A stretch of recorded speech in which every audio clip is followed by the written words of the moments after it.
दरवाजा bus stop पर reality check કરવામાં આવ્યું। બસ સ્ટોપ પર સામાન્ય કરતા 7 થી 8 ડિગ્રી તાપમાન ઓછું નોંધાયું છે। બસ મથકમાં તાપમાનમાં 8 ડિગ્રીનો ઘટાડો નોંધાયો।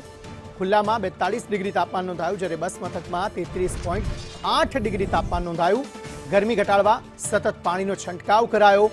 પથ્થરના ફ્લોરિંગથી તાપમાનમાં ઘટાડો થયો। મોટાભાગના બસ મથક લોખંડના હોવાથી ગરમી વધુ છે।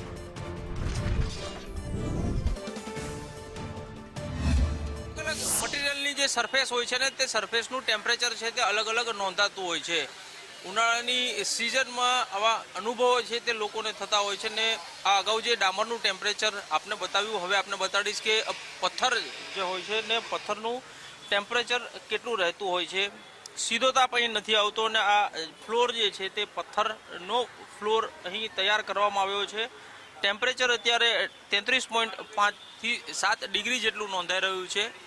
લાલ દરવાજા ખાતે એએમટીએસ બસ સ્ટેન્ડ આવેલું છે ને તે આ બસ સ્ટેન્ડનું આ ટેમ્પરેચર છે। ઉનાળાની સિઝનમાં આ પ્રમાણે પાણીનો મારો છે તે સતત ચલાવવામાં આવતો હોય છે। દર 10 મિનિટે આ પ્રમાણે અહીં જે સ્પ્રિંકલર લગાડેલા છે ને તેના દ્વારા સતત પાણી જે છે તેનો છંટકાવ કરવામાં આવે છે, જેથી કરી અને આ આકરા તાપમાં મુસાફરો હોય છે તેને જ્યાં સુધી બસ નથી મળતી ત્યાં સુધી તે લોકોને રાહત મળી રહે તેના માટે થઈને આ વ્યવસ્થા છે તે તંત્ર દ્વારા ઊભી કરવામાં આવી છે। એટલે કે સામાન્ય રીતે જે બહારનું ટેમ્પરેચર નોંધાતું હોય છે તે લગભગ જે હવામાન વિભાગ દ્વારા જાહેર કરવામાં આવે છે તેના કરતાં પણ વધારે ટેમ્પરેચર જે છે તે ડામર અને સિમેન્ટની સરફેસનું હોય છે, પરંતુ કોર્પોરેશન દ્વારા આ જે વ્યવસ્થા અહીં ઊભી કરવામાં આવી છે તેના કારણે ટેમ્પરેચર જે છે તે 8 થી 9 ડિગ્રી ઓછું નોંધાય છે। પરંતુ અમદાવાદ શહેરમાં અનેક જગ્યા પર એવા બસ સ્ટેશન બનાવવામાં આવ્યા છે જેમાં છત યોગ્ય નથી હોતી અને લોખંડ હોવાના કારણે ત્યાં લોકોને